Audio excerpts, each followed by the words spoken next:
హెబ్రీయులకు రాసిన పత్రిక 3వ అధ్యాయం. ఎక్కువ సమయం నేను కూడా తీసుకోను. హెబ్రీయులకు రాసిన పత్రిక 3వ అధ్యాయం. సంఘానికి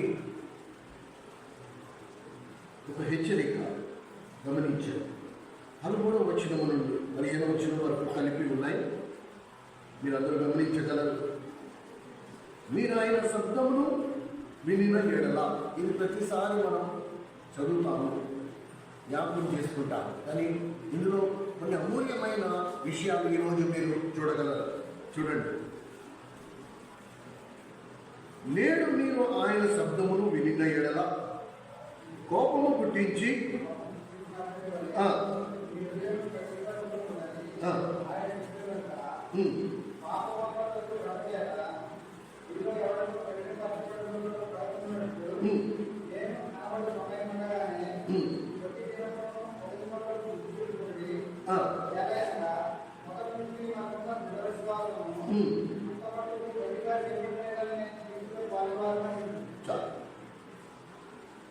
మీరు ఇందులో గమనించిన విచిత్రం, నేడు అనబడు దినము ఉండగానే ఏమండి,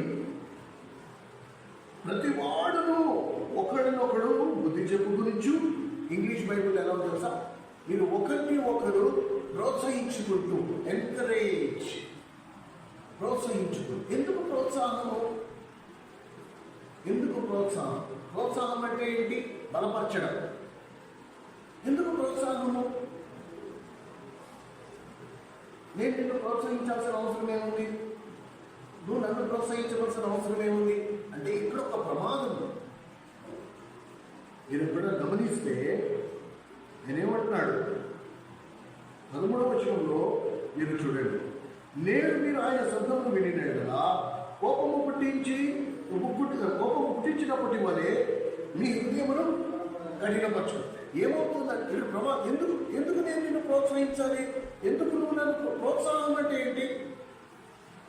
ప్రోత్సాహము అంటే ఏంటి? పర్లేదన్నాను, మనందరం ఈ దారిలోంచి వెళ్ళాం. మనందరికీ ఒడిదొడుకులు ఉన్నాయి. వాళ్ళ ప్రార్థన చేద్దాం, ప్రభు సాయం చేస్తాడు. ప్రభు మనకి సమీపంగా ఉన్నాడు. ఈ మాటల చేత నేను నిన్ను బలపరచడం, అదే మాటల చేత నువ్వు నన్ను బలపరచడం. ఇలా ప్రోత్సాహం ఎందుకు? ఎందుకంటే పాపము ఏం చేస్తుంది తెలుసా? మన హృదయాన్ని కఠినపరిచేస్తుంది. మనిషి ఎప్పుడైతే పాపంలో పడతాడో, ఆ పాపంలో పడిన మనిషి తన హృదయాన్ని ఏం చేసుకుంటాడు? కఠినపరిచేసుకుంటాడు. ఎలా కఠినపరుచుకుంటాడు? పాపము చేసినప్పుడల్లా మానవుడు, మనిషి చూపు తన మీద పడుతుంది. నేను పాపము చేసినప్పుడు నన్ను నేను చూసుకోవడం ప్రారంభిస్తా. అంతకు ముందు వరకు నేను ఎలా ఉన్నా? నా చూపు ఎవరి మీద ఉంది? విశ్వాసమునకు కర్త, దాన్ని కొనసాగించేవాడినైనా యేసు వైపు నా చూపు ఉండేది. ఎప్పుడైతే నేను పాపంలో పడ్డానో, ఇప్పుడు నన్ను నేను చూసుకోవడం మొదలుపెట్టా. ఎప్పుడైతే నన్ను నేను చూసుకున్నానో, ఇప్పుడు నేనేమనుకుంటున్నా? నేను పాపంలో ఆల్రెడీ పడిపోయాను కాబట్టి ఇక నాకు అవకాశం లేదు.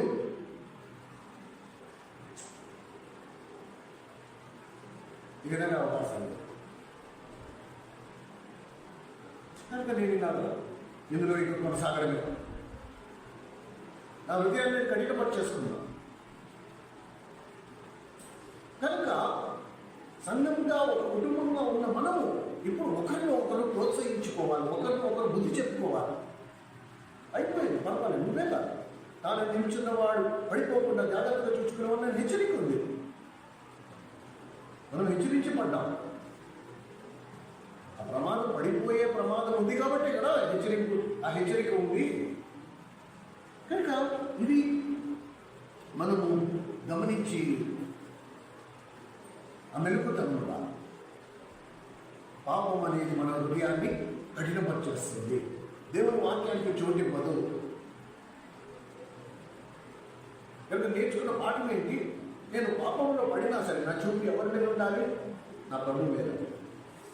ఎందుకంటే ఆయన కనికరం గలవాడు కాబట్టి. ఆయన కనికరం గలవాడు కాబట్టి. ఇది చాలా ముఖ్యం, ఇది చాలా ముఖ్యం. ఇంకా నన్ను నేను చూసుకోకుండా నేను ప్రభు వైపు, ఇప్పుడు ప్రభు వైపు ఎందుకు చూడాలి?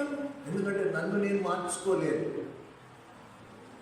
నువ్వు ప్రతిరోజు ఉదయంలే ప్రార్థన చేసుకో. ఇప్పుడు నువ్వు చెప్పు, ఈరోజు నేను ఖచ్చితంగా మారుతా, సాయంత్రానికి మళ్ళీ యథావిధిగానే ఉంటావు.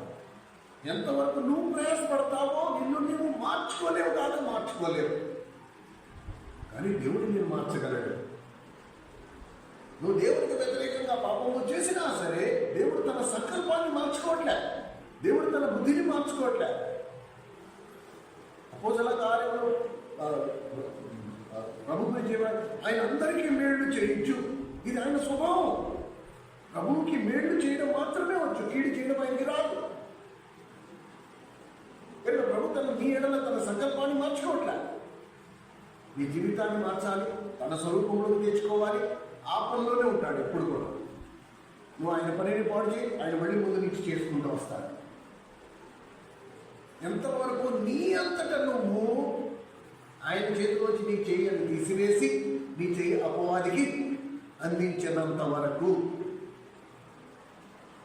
నిన్ను ప్రేమించాడు కాబట్టి నీ నిర్ణయాన్ని వ్యతిరేకించాడు. లేదు, నేను సాతానుతో కలిసే నడుస్తానని నిర్ణయం అయితే నేను విడిచిపెడతాడు. అలా జరగకుండానట్టు ఒక సంఘాన్ని ఇచ్చాడు, అలా జరగకుండానట్టు తోటి విశ్వాసం ఇచ్చాడు, శిష్యుల్ని ఇచ్చాడు, సేవకుల్ని ఇచ్చాడు, పెద్దల్ని ఇచ్చాడు, వాక్యాన్ని ఇచ్చాడు, అన్ని ఇన్ని ఇచ్చాడు. ఎందుకు? నువ్వు నేను అపవాది చేతులు పడుకున్నట్టు గర్జించే సింహం వలె ఎవరిని మృగదుమా అని తిరుగులాడుతున్న అపవాదు నుండి కాపాడడానికి ఇంత వ్యవస్థ. నీకోసం ప్రార్థన చేసేవాళ్ళు నీకు తెలియకుండానే. గమనించారా? చూడండి 12వ వచనం చూడండి. హెబ్రీయులకు రాసిన పత్రిక 3వ అధ్యాయం 12వ వచనం. సహోదరులారా, జీవం గల దేవుణ్ణి విడిచిపోవనట్టి విశ్వాసము లేని దుష్ట హృదయము నీలో ఎవరినైనా జాగ్రత్తగా చూసుకుని. విశ్వాసము లేని, ఎప్పుడైతే పాపంలో పడ్డానో ఫస్ట్ నేనేమైపోతున్నాను, హృదయాన్ని కఠినపడి చేసుకుంటున్నాను. రెండోది, నా దేవుని మీద నాకున్న విశ్వాసం కోల్పోతున్నాను.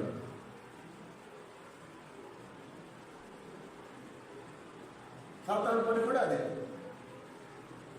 నీ హృదయం కఠినమైపోవాలి, ఆయన మీద నీ విశ్వాసం పోవాలి. ఆ తర్వాత నువ్వు ఆటోమేటిక్గా వాడికి దాసుడు అయిపోతావు. అందుకే ఆ మాటలు చూసారా, ఎంత బలమైన మాటలు. సహోదరులారా, జీవం గల దేవుణ్ణి విడిచిపోనట్టి విశ్వాసము లేని దుష్ట హృదయం మీలో ఎవరికైనా ఒకవేళ ఉండునేమో అని మీరు జాగ్రత్తగా చూసుకోండి. ఇది చాలా ముఖ్యమమ్మా. ఇలా చెప్తూ మీరు కింద, అందుకని ఈ మొత్తం బొమ్మని నేను చూడాలంటే అక్కడి నుంచి చదువుతూ కిందకి రండి. 16వ వచనం.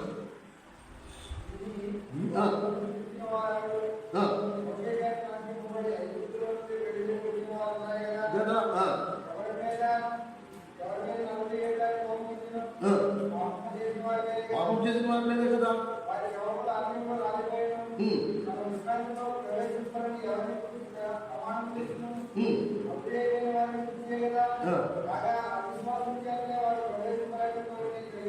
గ్రహించుకున్నాము. ఇప్పుడు 4వ అధ్యాయం 1వ వచనం.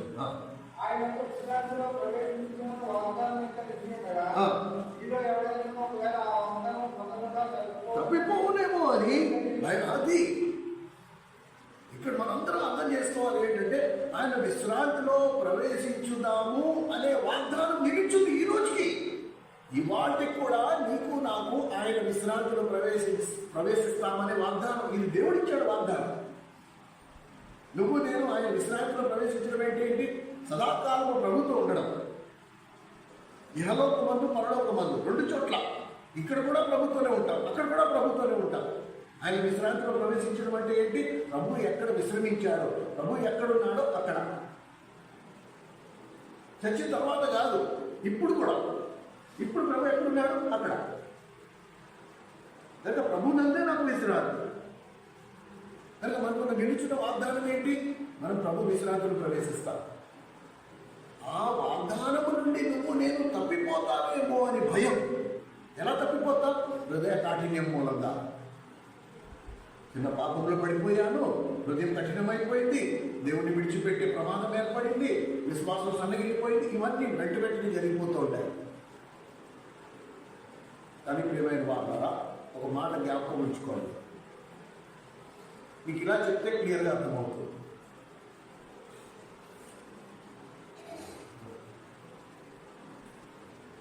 2019 సంవత్సరంలో కరోనా వైరస్ వచ్చింది.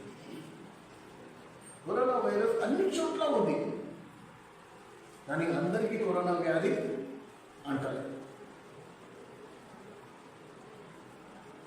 కరోనా వైరస్ అన్ని చోట్ల ఉంది, కానీ అందరికీ కరోనా వ్యాధి అంటలే.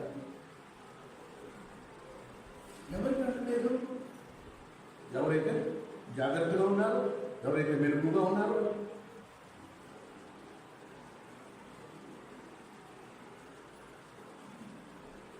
దీన్ని బట్టి మనకి ఏం అర్థమవుతుంది? పాపం అనేది అన్ని చోట్ల ఉంటుంది. పాపం అనేది అన్ని చోట్ల ఉంటుంది. నువ్వు ఆ పాపానికి గురవుతున్నావా, లేక నిన్ను నీవు కాపాడుకుంటున్నావా, అది నీ మీద ఆధారపడదు. ఆయన అన్ని విషయాలలో శోధింపబడేది, కానీ పాపము చేయాలి. ప్రభు అన్ని విషయాల్లో శోధింపబడ్డాడు. నువ్వు ఎలా శోధింపబడుతున్నావు, నేను ఎలా శోధింపబడుతున్నాను? ప్రభు కూడా శోధింపబడ్డాడు, కానీ పాపం చేయాలి. మనం శోధింపబడుతున్నాము, ఆ శోధనకు పడిపోయి పాపంలో పాల్గొంటున్నాము. రెండింటికి తేడా ఉంది. ఒకవేళ యేసుక్రీస్తు ప్రభు ఆ రోజే అపవాదిని శాశ్వతంగా నశింపజేసి ఉంటే ఈరోజు అసలు శోధన అనేది ఉండేదే కాదు. కానీ దేవుడు ఉద్దేశపూర్వకంగానే సాతానుని పూర్తిగా నిర్మూలన చేయకుండా మళ్ళీ ఉంచాడు. ఎందుకు ఉంచాడు? నువ్వు నేను ఆ పాపమును జయించి క్రీస్తులో విజయవంతులు కావాలి అని చెప్పి సాతానుని ఉంచాడు. అలా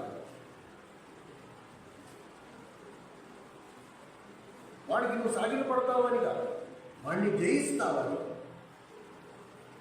యేసుక్రీస్తు ప్రభు ఎలాగైతే జయించాడో నువ్వు నేను కూడా వాడిని జయించిన వారమై ఆయన విశ్రాంతిలో పాల్పొందులు పొందాలి. అందుకు సాతాన్ని ఉంచాడు. వాడితో ఏకీపించడానికి కాదు. అర్థమవుతుందా? చదవండి 2వ వచనం.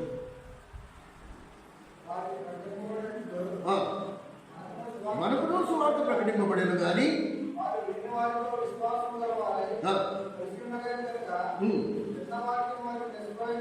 అదిగో వాక్యం అందరూ వింటారు. మందిరానికి వచ్చిన వాళ్ళు అందరూ వాక్యం వింటారు. కానీ ఒకవేళ మీకు ఆ విశ్వాసం లేకపోతే ఆ వాక్యం ఏమైపోతుంది? నిష్ప్రయోజనం, నిష్ఫలం. ఆ వాక్యం నీకు పనిచేయదు, నీకు పనికిరాదు. ఎందుకు పనికిరాదు? ఎందుకంటే నీ విశ్వాసం సన్నగిల్లిపోయింది. విశ్వాసం ఎందుకు సన్నగిల్లిపోయింది? హృదయాన్ని కఠినపరచదు. వరుసగా ఒకదాని నువ్వు వెనక్కి వెళ్తే దారి క్లియర్గా కనబడుతుంది. కనుక పాపంలో పడడం సహజం. అదే 2 సంవత్సరాలు అయినా కూడా మళ్ళీ నేను ఈ పాపం చేసేసానేంటి అని అనుకోవద్దు. నో, మనం పడడం సహజం. కానీ పడిన తర్వాత వెంటనే ఏం చేస్తున్నామో అది అది అది ప్రభు వైపు చూస్తున్నామా, మనల్ని మనమే చూసుకుని కృంగిపోతున్నామా? అందుకే ఒకళ్ళనొకళ్ళు నువ్వు చెప్పుకోవడం, ఒకళ్ళనొకళ్ళు ప్రోత్సహించుకోవడం. అందుకని కుటుంబంగా చేర్చాలి, సంఘంగా చేర్చాలి, దీనిని బలపరచాలి. ఇంకొక మాట చెప్తా. మత్తయి సువార్త 5వ అధ్యాయం 8వ వచనంలో హృదయ శుద్ధి గల వారు ధన్యులు, వారు దేవుని చూచెదరు అని రాస్తారు. దేవుడు ఎక్కడ ఉంటాడు అనుకుంటున్నారు? దేవుడు ఎక్కడుంటాడు? హృదయ శుద్ధి గల వారు ధన్యులు, వారు దేవుని చూచెదరు. దేవుడు ఎక్కడుంటాడు? నీలో ఉన్నాడు, నాలో ఉన్నాడు. దేవుడు పశువుల్లో కూడా ఉన్నాడు. దేవుడు ప్రతి సందర్భంలో ఉన్నాడు. మరి ఎందుకు కనబడట్లేదు? కనపడలేదు, నాకు ఎందుకు కనపడట్లేదు, మనకు ఎందుకు కనపడట్లేదు దేవుడు?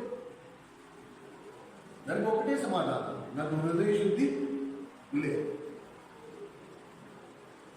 ఇంకొక ఎగ్జాంపుల్ చూపిస్తాను చూడండి. మీరు ఈరోజు వింటున్న మాటలు మీకు తెలిసిన ప్రతి క్రైస్తవురానికి చెప్పండి. ఈ చిన్న సూత్రం కనుక మీకు అర్థమైతే అనేక సమస్యల నుండి మీరు తప్పించబడతారు. అందుకని మీరు జాగ్రత్తగా వినండి. బైబిల్లో మీరు ఏ సందర్భమైనా తీసుకోవచ్చు. ఫర్ ఎగ్జాంపుల్, మీరు బిలాముని తీసుకోండి, లేకపోతే సారేపత్తు విధానాన్ని తీసుకోండి. ఇప్పుడు బిలాము ఏం చేస్తున్నాడు? దేవుని ప్రజలైన ఇశ్రాయేలీయులను శపించడానికి బయలుదేరాడు. దేని మీద? గాడిద మీద. ఇప్పుడు గాడిద ద్వారా దేవుడు మాట్లాడుతున్నాడు. ఏమని? ప్రవక్త అయిన బిలాము, నువ్వు చేస్తున్న పని ఏంటి? నువ్వు దేవుని ప్రజల్ని శపించడానికి బయలుదేరుతున్నావా అని. ఆ గాడిద ఉన్న చోటు నుంచి కదలకపోతుంటే బిలాము ఏం చేస్తున్నాడు? కర్రతోటి ఆ గాడిదని చితకు బాధేస్తున్నాడు. బిలాము ఏం కనబడట్లేదు? గాడిదలో ఉన్న దేవుడు బిలాముని కనబడట్లేదు. ఏ గాడిద బిలాముని రక్షించడానికి వచ్చిందో ఆ గాడిదలో బిలాము దేవుడిని చూడలేకపోతున్నాడు. ఎందుకంటే బిలాము దురాశతో తన హృదయాన్ని నింపేసుకున్నాడు. గ్రీడినెస్. ఆ డబ్బుకి కక్కుర్తిపడ్డాడు, ఆ డబ్బును ఆశించాడు, ధనాన్ని ఆశించాడు. కాబట్టి హృదయంలో పరిశుద్ధత కోల్పోయాడు, హృదయంలో దురాశ ఉంది. ఇప్పుడు గాడిదలో దేవుడు కనపడట్లేదు. ఏ గాడిద ద్వారా దేవుడు కాపాడడానికి వచ్చాడు బిలాముని, ఆ గాడిదని కనబెట్టి కొట్టడం మొదలుపెట్టాడు. అనేకసార్లు మనం కూడా అలాగే చేస్తూ ఉంటాం. దేవుడు వాస్తవంగా ఎవరో ఒకటి ద్వారా వస్తాడు. ఒక యోసమన్నలాగో, లేకపోతే ఒక చిన్నలాగో, లేకపోతే ఒక అంజీలాగో, ఎవరో ఒకరి ద్వారా ఎవరో ఒకరు వస్తారు నన్ను హెచ్చరించడానికి. ఇప్పుడు నేను హృదయశుద్ధి కలవాడంటే వాళ్ళ మాటలు కఠినంగా ఉన్నా సరే వాళ్ళలో నాకు దేవుడు కనిపిస్తూ ఉంటాడు. దేవుడు వచ్చాడు, నాతో మాట్లాడుతున్నాడు అని నేను సరిచేస్తున్నాను. కానీ ఒకవేళ నాలో హృదయశుద్ధి లేదు, నాలో గర్వం ఉంది, నాలో అహంకారం ఉంది, నాలో ద్వేషభావం ఉంది, ఇవన్నీ ఉంటే ఇప్పుడు నేనేం చేస్తా? నేను గొడుక్కోవడం మొదలు పెడతాను, నేను సడుక్కోవడం మొదలు పెడతాను, నేను ఫిర్యాదు చేయడం మొదలు పెడతాను, నేను ఇంకొక 10 మంది దగ్గరికి వెళ్తాను. ఇక వీడిలాగా వాడలాగా వీడిలాగా, చూసావా వీడిలా చెప్పారు, వీడిలా మాట్లాడారు, నా గురించి ఇలా అంటున్నారు. పరోక్షంగా నేను ఏం చూడలేకపోతున్నాను? వాళ్ళలో ఉన్న దేవుణ్ణి నేను చూడలేకపోతున్నాను. కారణం, నా హృదయం నిండా గొడుగుడు, సనుగుడు, సందేహాలు, ఫిర్యాదు చేయడాలు, తీర్పు తీర్చే స్వభావం, ఇవన్నీ ఉన్నాయి. కాబట్టి వాళ్ళ మాటలు నాకు చేదుగా అనిపించాయి, వాళ్ళ మాటలు నన్ను కించపరిచిగా అనిపిస్తున్నాయి.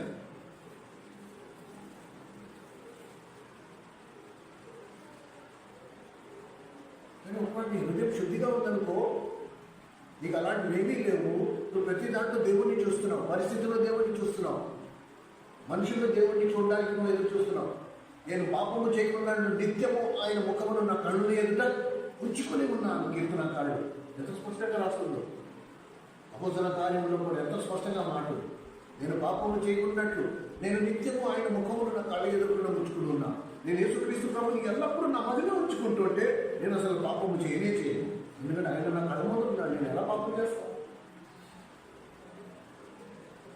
కొత్త నిబంధన అందుకే మీరు పాపము చేయకూడనట్టు, కీర్తన 119 కీర్తనలో నేను పాపం చేయకూడనట్టు ఆయన వాక్యం నా హృదయంలో భద్రం చేసుకుని ఉన్నాను. మీరు అదే ఎగ్జాంపుల్, విధవరాలు, పేరు విధవరాలు, మొన్న 2 వారాల క్రితమో 3 వారాల క్రితమో అన్న చెప్పిన వాక్యంలో 3 సంవత్సరాల కరువు, తినడానికి లేదు, పిడికిడి పిండి 2 చుక్కల నూనె ఉంది, చిట్టంత కొడుకు, ఈమె విధవరాలు, ఊళ్ళో మొత్తం కరువు, ఎవరి దగ్గర ఆహారం లేదు. దైవజనుడైన ఏలియా, ఆయన ఏలియా అయినా ఎలీషా, ఏలియా, అమ్మా తిన్నాక ఏదైనా ఉన్నా అంటే, అయ్యా ఏం మాట్లాడుతున్నా అయ్యా, నువ్వు దైవజనుడిలాగా ఉన్నావు, నువ్వు దీర్ఘదర్శివి, నీకు అన్నీ తెలుసు, నా దగ్గర పిడికిడి పిండి ఉంది, 2 చుక్కల నూనె ఉన్నాయి, ఆఖరి చనిపోయే ముందర నేను నా కొడుకు ఒక రొట్టేసుకుని తిందాం అనుకుంటున్నామంటే ఫస్ట్ వెళ్ళి నాకు చేసి తీసుకురా. ఆయన దేవుడు చూసింది ఇక్కడ, అయ్యా నా ప్రభు వచ్చాడు, నా ప్రభు వచ్చాడు, నా ప్రభు కంటేనా ప్రభా నువ్వు చెప్పినట్టే వెంటనే వెళ్ళింది, రొట్టి చేసుకొచ్చింది. అయ్యా నీళ్లు మాత్రం లేవు నా దగ్గర, కరువు కదా నీళ్లు లేవు. వెంటనే దేవుడు ఏమంటున్నాడు, ఈ రోజు నుండి నీ పిండి తొట్టి ఎప్పుడు ఆగిపోదు, నీ నూనె పుట్టి ఎప్పుడు. మరి దేవుడిని చూడగలిగే అనుభవంలో ఉండాలి. ఫస్ట్ ఆఫ్ ఆల్ ప్రతి మనిషిలో దేవుడిని చూడాలి.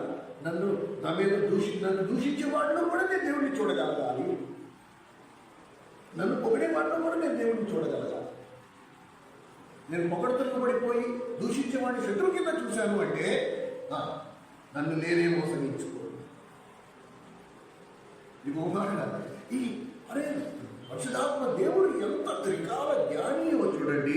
141 కీర్తన 141 కీర్తన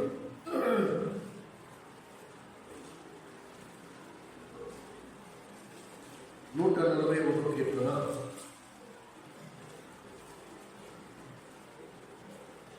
526 పేజీ. 141 కీర్తన 5వ వచనం. నీతిమంతులు నన్ను కొట్టుట నాకు ఉపకారము, వారు నన్ను గర్తించుట నాకు దైవాభిషేకం.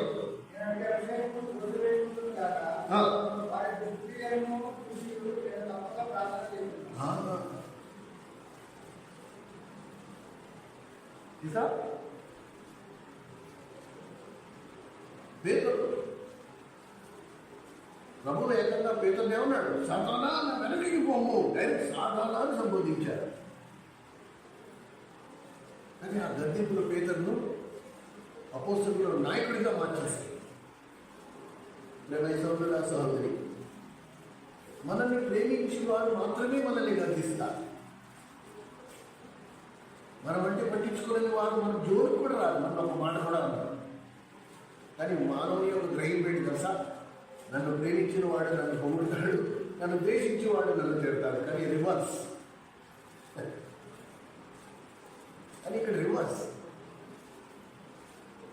నన్ను ఎవడు ఎక్కువగా ప్రేమిస్తాడో వాడే నన్ను గర్దిస్తాడు, వాడే నాకు బుద్ధి చెప్తాడు, వాడే నన్ను గడ్డేడతాడు. అన్న మేలు కోరువాడు కాబట్టి, నా క్షేమం కోరువాడు కాబట్టి.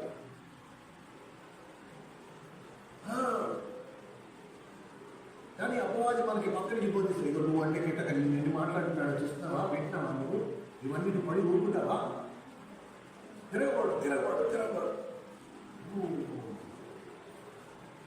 ఆ లెక్కని పేదలను ఎంత గర్దించాడో దేవుడు, యేసుక్రీస్తు ప్రభు ఎన్నిసార్లు గర్దించాడు.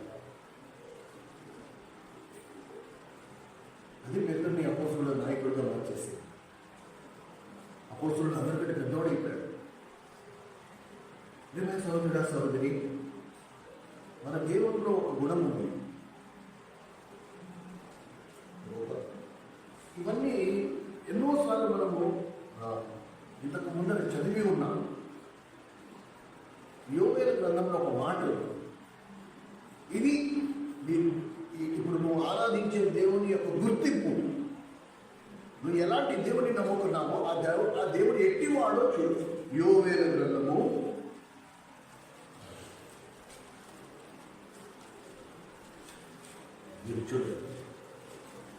752 పేజీ. యోవేలు గ్రంథము 2వ అధ్యాయం. యోవేలు గ్రంథం 2వ అధ్యాయం 12వ వచనం. ఇప్పుడైనా మీరు ఉపవాసం ఉండి కన్నీరు విడిచుచు ఆ, ఆ. ఇదిగో మీ దేవుడైన యెహోవా కరుణా వాత్సల్యములు గలవాడును శాంతమూర్తియు అత్యంత కృప గలవాడునై ఉండి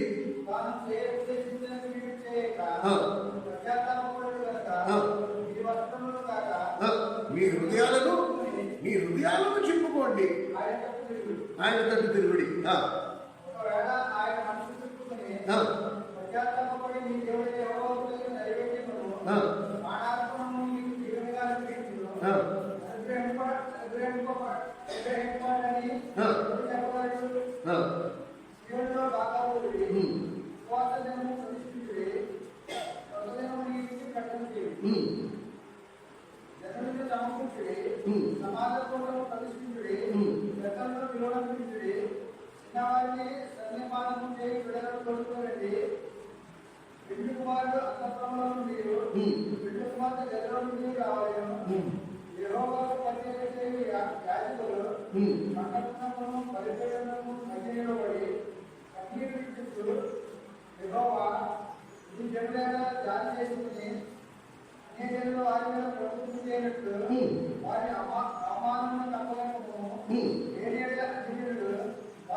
అయితే చదవబడిన లేఖ భాగంలో ఒక్క మాట నాకు చాలా